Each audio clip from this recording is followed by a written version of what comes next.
अखिलेश यादव जी, हरप्रकाश अग्निहोत्री जी, फजल महमूद जी, प्रमोद तिवारी जी, श्री प्रकाश जायसवाल जी,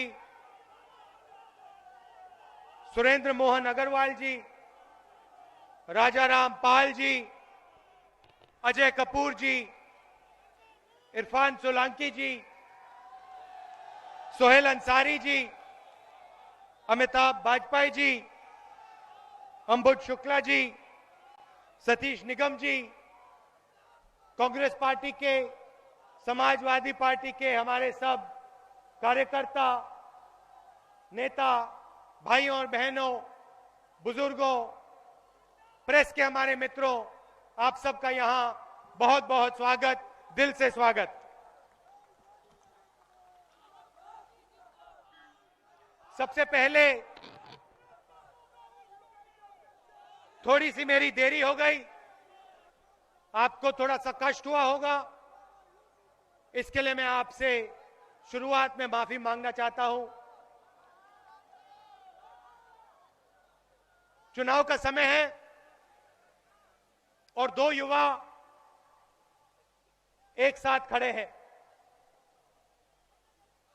एक तरफ अखिलेश जी और मैं, कांग्रेस पार्टी, समाजवादी पार्टी, दूसरी तरफ नरेंद्र मोदी जी, उनकी सोच, राजनीति का नया तरीका निकाला है मोदी जी ने। जो भी दिमाग में आता है कह देते हैं, सच हो झूठ हो कोई फर्क नहीं पड़ता। अच्छा बताओ, 15 लाख रुपए आपको मिले?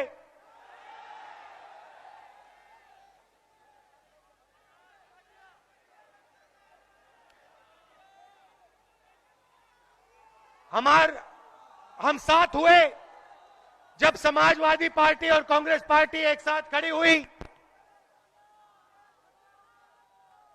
जो पहले मोदी जी के चेहरे पर मुस्कुराहट होती थी वो गायब हो गई।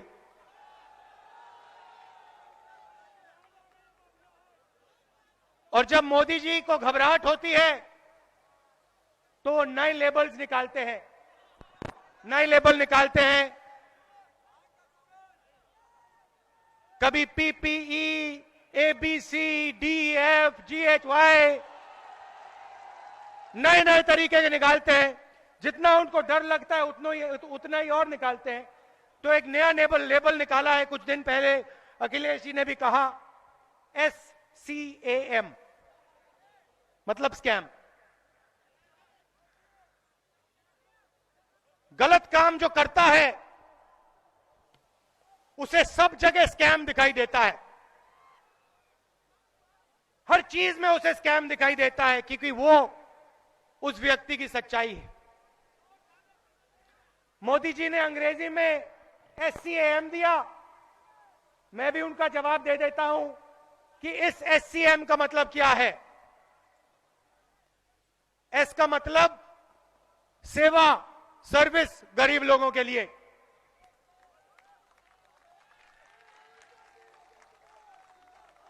C का मतलब करेज,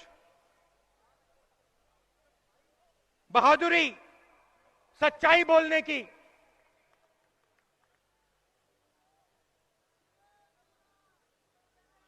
A का मतलब एबिलिटी, वायदे पूरे करने की क्षमता। और M का मतलब मॉडेस्टी, इस बात को मानना कि सब में कुछ ना कुछ कमी होती है। मोदी जी इन बातों को नहीं समझते हैं। मोदी जी सोचते हैं कि नरेंद्र मोदी जी सिर्फ एक व्यक्ति हैं हिंदुस्तान में, पूरी दुनिया में, जो सब कुछ जानते हैं। नरेंद्र मोदी जी सोचते हैं कि बाकी हिंदुस्तान की जनता कुछ नहीं समझती, उनसे जो झूठ बोलना है बोल दो, मान लेंगे। इस देश को एक व्यक्ति नहीं चला सकता है। इस देश के साथ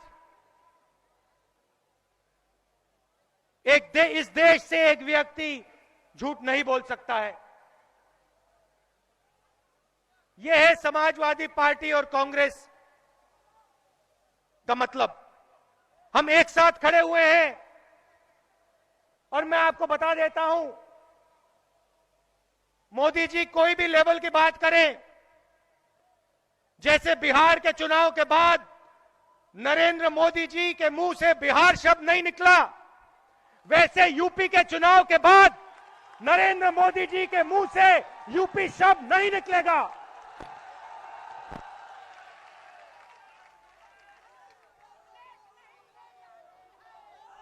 हिंदी में शमशेर बहादुर सिंह जी की लाइनों से मैं आपको थोड़ा सा बताना चाहता हूं। मैं हिंदी और उर्दू का दुआब हूं। मैं हिंदी और उर्दू का दुआब हूं। मैं वह आईना हूं जिसमें आप हैं। हमारा यह गठबंधन यूपी के भविष्य का आईना है। इस आईने में यूपी का युवा, यूपी की महिलाएं, यूपी का किसान अपने चेहरे को देख पाएगा। इसके दिल में जो है, किसान के दिल में जो दर्द है, युवाओं के दिल के अंदर जो है, महिलाओं के अंदर जो दर्द है, उनके लिए यह सरकार बनेगी। और जो भी यह सरकार करेगी, पहले युवाओं के भविष्य के लिए, महिलाओं के लिए, किसानों के लिए, गरीबों के लिए करेगी।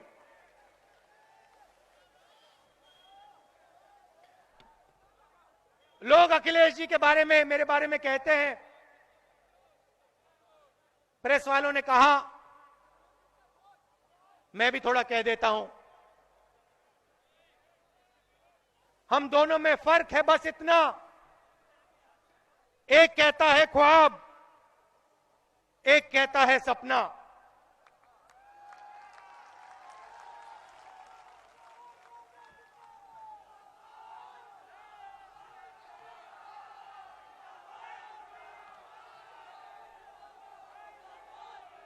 देखिए, मोदी जी किससे घबरा रहे हैं? मोदी जी किस चीज से घबरा रहे हैं? जो यूपी का युवा है, उससे घबरा रहे हैं। यूपी के युवा में बल है, युवा उसका आने वाला कल है, और मोदी जी इस कल से घबराते हैं। 2.5 साल नरेंद्र मोदी जी ने मेक इन इंडिया की बात की। जहां भी जाते हैं भाषण करते हैं, make in India, make in India, make in India, मैं रोजगार दूंगा, मेक इन इंडिया, रोजगार दूंगा, मेक इन इंडिया। और हम अपना फोन देखते हैं, उस पर लिखा हुआ है मेक इन चाइना। हमारा प्रधानमंत्री कहता है मेक इन इंडिया, और जहां हम देखते हैं make in China. Samajwadi party, Congress party की सरकार आएगी, make in Kanpur, make in Saharanpur, made in Lucknow, made in Jhansi, पूरे उत्तर प्रदेश में हम युवाओं की मदद करेंगे। और मैं यहां आज इस स्टेज से कहना चाहता हूं, अखिलेश जी, क्यों नहीं हम मिलकर, जैसे हम मैनिफेस्टो बनाते हैं, क्यों नहीं हम मिलकर एक युवा मैनिफेस्टो बनाएं, 5 पॉइंट का मैनिफेस्टो बनाएं। और हम वायदा करें मिलकर यूपी के युवाओं से कि हमारे मैनिफेस्टो के माध्यम से आपको हम रोजगार देंगे और आपके लिए एक नया रास्ता निकालेंगे, उत्तर प्रदेश को बदलने का रास्ता। 2 सुझाव हैं मैनिफेस्टो के लिए। पहला सुझाव, यूपी का हर युवा आईआईटी, आईआईएम, मेडिकल, इन चीजों के एग्जाम लेता है। हजारों कोचिंग इंस्टीट्यूट खुले हैं, हजारों कोचिंग इंस्टीट्यूट खुले हुए हैं,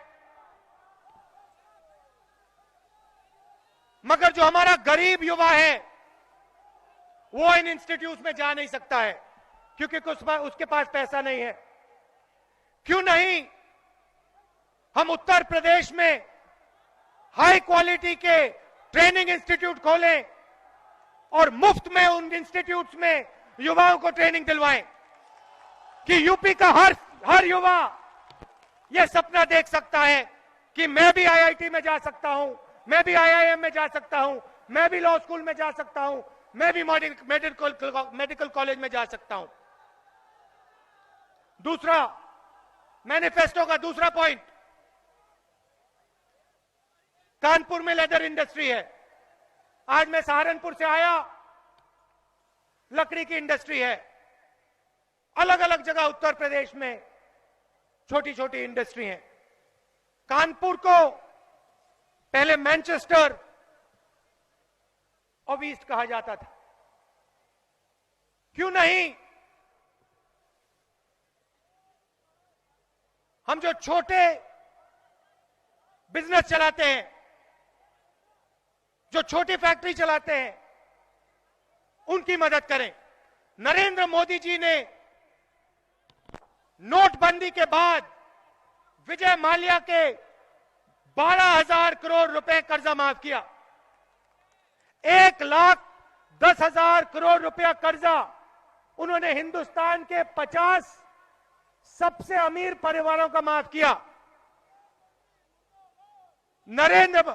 देखिए, आप में गुस्सा है, आप में गुस्सा है और आप ये कह रहे हो, आपने कहा नरेंद्र मोदी जी मुर्दाबाद। मैं आपको दूसरा सुझाव देता हूं, मैं आपको दूसरा सुझाव देता हूं।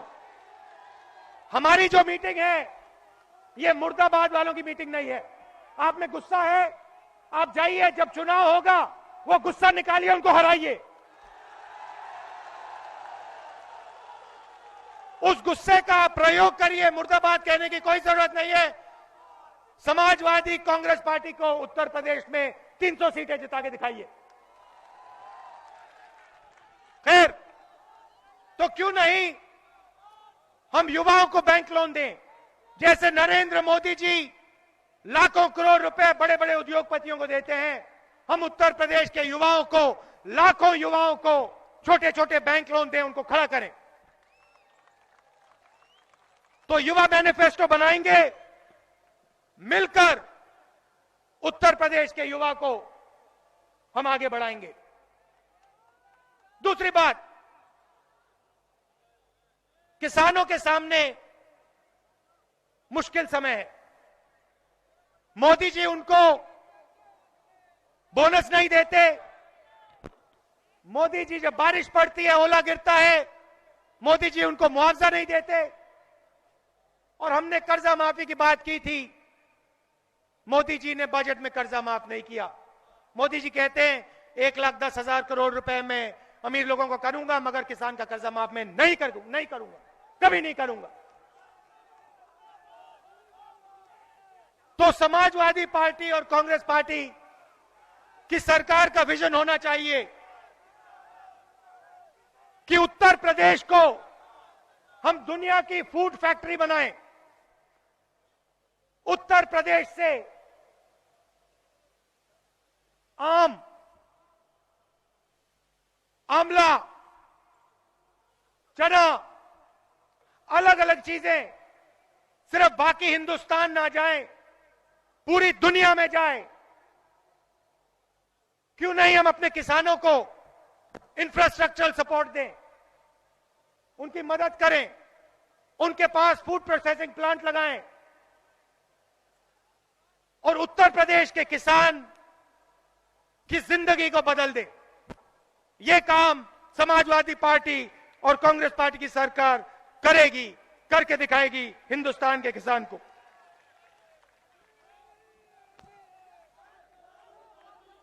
आखिरी बात, नरेंद्र मोदी कहते हैं मैं भ्रष्टाचार के खिलाफ खड़ा हूं। अब आप मुझे बताइए, जब नोटबंदी की, जब आप सब लोग लाइन में खड़े थे, उस लाइन में आपको कोई अमीर व्यक्ति दिखा था? कोई मोदी जी वाले सूट बूट वाले दोस्त आपको दिखे लाइन में? लाइन में सिर्फ गरीब लोग थे। किसान जब अपना माल बेचता है, वो क्रेडिट कार्ड से नहीं बेचता है, कैश, उसको कैश मिलता है। जब मजदूर मनरेगा का काम करता है, उसे चेक से पैसा नहीं मिलता है मोदी जी, उसे कैश में पैसा दिया जाता है। आपने उत्तर प्रदेश की गरीब जनता को चोट मारी है। उत्तर प्रदेश की गरीब जनता के पेट में आपने लात मारी नरेंद्र मोदी जी, और इस लात को उत्तर प्रदेश के गरीब लोग नहीं भूलने वाले हैं। मोदी जी, जब आपने नोटबंदी का डिसीजन लिया, निर्णय लिया, आप हंस के बोल रहे थे कि आपके जेब में जो पैसा है उसको मैंने रद्द कर दिया।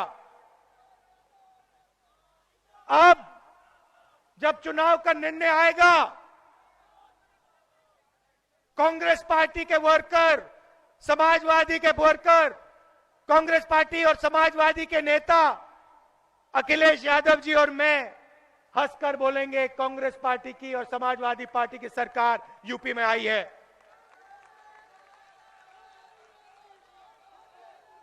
कहा था भ्रष्टाचार के खिलाफ लड़ाई लड़ रहा हूं,